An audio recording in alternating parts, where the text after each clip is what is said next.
Encre d'histoire, Plume et Voix, Alban de Maigret.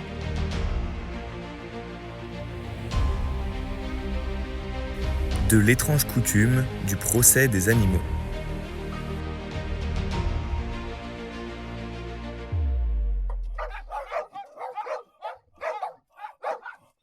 Tirade des plaideurs de Jean Racine en 1668. Petit Jean. Pour moi, je ne sais point tant faire de façon pour dire qu'un matin vient de prendre un chapon. Tant il y a qu'il n'est rien que votre chien ne prenne, qu'il a mangé là-bas un bon chapon du Maine, que la première fois que je l'y trouverai, son procès est tout fait et je l'assommerai. Si relater le procès d'un chien pour avoir croqué et avalé un chapon peut paraître insensé, le dramaturge ne fait en réalité que décrire une pratique courante à l'époque.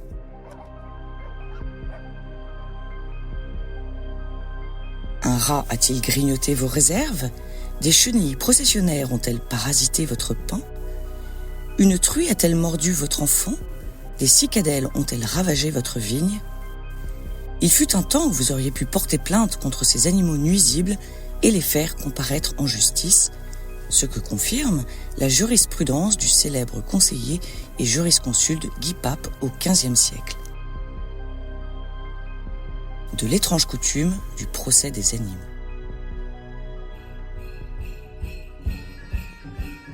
Les premières légendes chrétiennes et les romans chevaleresques plaçaient l'animal comme l'égal de l'homme.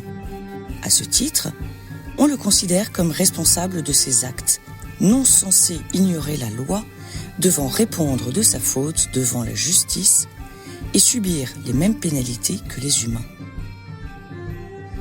Le livre de l'Exode dans l'Ancien Testament parle déjà au chapitre 21 de la condamnation des animaux. Si un bœuf encorne un homme ou une femme et cause sa mort, le bœuf sera lapidé et l'on n'en mangera pas la viande, mais le propriétaire du bœuf sera quitte. Lorsqu'un animal commettait un délit, l'affaire était saisie par une autorité compétente. La bête était arrêtée et incarcérée dans une prison durant l'instruction du dossier et l'avancement de l'enquête. Témoins entendus, procès-verbaux établis, le magistrat rendait sa sentence et en avertissait oralement le condamné dans sa cellule.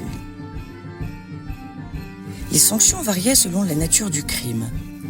S'il y avait mort d'homme, la sanction relevait du pénal et allait de la mutilation à la peine de mort. Ainsi, par exemple, un taureau fut pendu en 1314 dans le comté de Valois pour avoir encorné un homme. Tout comme un porc qui avait mortellement mordu un enfant à Pont-de-l'Arche en 1408. Dans tous les cas, les frais d'emprisonnement incombaient au propriétaire de l'animal et pouvaient s'élever à 6 sols parisis. Une exception fut cependant faite en 1794. Les propriétaires d'un perroquet qui criait « Vive le roi !»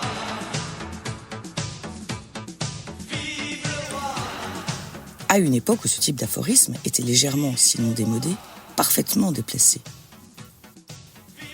Ils furent guillotinés par le tribunal révolutionnaire.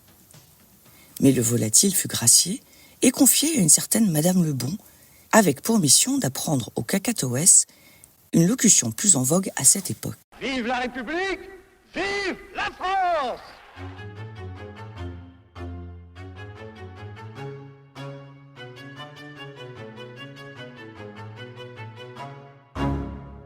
Une autre affaire causa bien des tourments aux juges.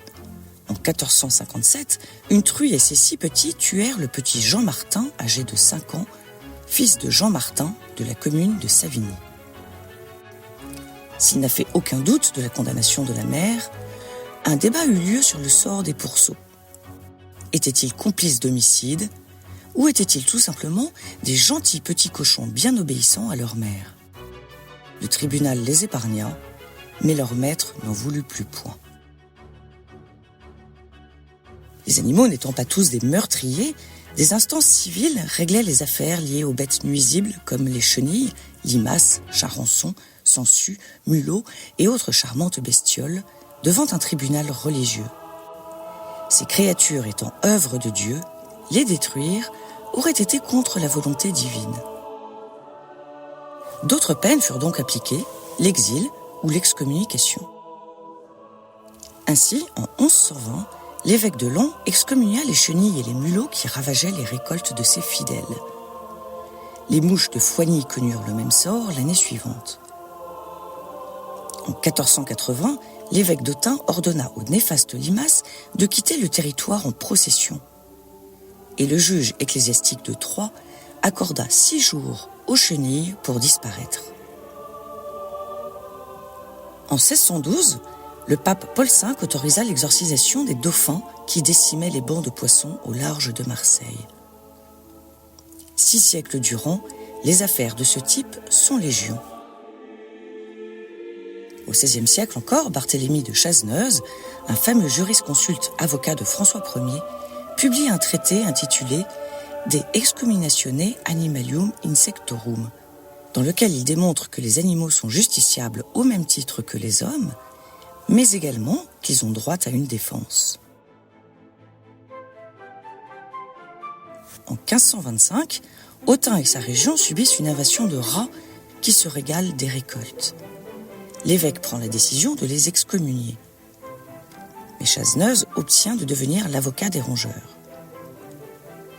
Au cours d'un plaidoyer historiquement remarquable, le défenseur explique que les coupables, étant dispersés dans la région, ne peuvent répondre à la citation.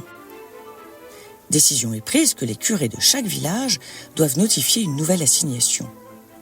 Les rats ne se présentant toujours pas, l'avocat argue que le délai est trop court.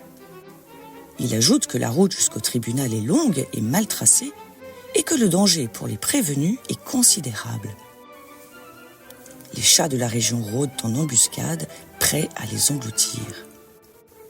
Jacques-Auguste de Thou, qui a relaté l'événement, laisse néanmoins un insoutenable suspense sur le verdict du procès et le sort des muridés. Les amblevins, des coléoptères du type Rhinchitus, qui ruinaient les vignes de Saint-Jean de Maurienne, furent défendus par la bienveillance de l'évêque qui s'exprima en ces termes. Comme ainsi soit que Dieu, auteur suprême de ce qui existe, a permis que la terre produisît des fruits et des végétaux, non seulement afin de nourrir les hommes, mais pour la conservation même des insectes, il ne serait nullement convenable d'agir avec trop de précipitation contre les animaux qui se trouvent actuellement en cause. Mieux vaut en l'état que nous recourions à la miséricorde céleste et implorions le pardon de nos péchés.